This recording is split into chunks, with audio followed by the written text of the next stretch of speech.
سلام، صبح بخیر. ساعت 6 صبح.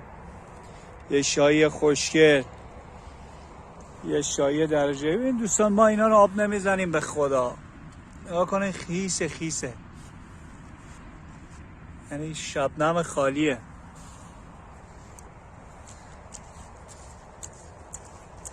نگاه کنین، ما سعی میکنیم جنسمون خوش باشه، نه خیس، نه همه شبنمه. دست تکون بدی نگاه، همش آب شد.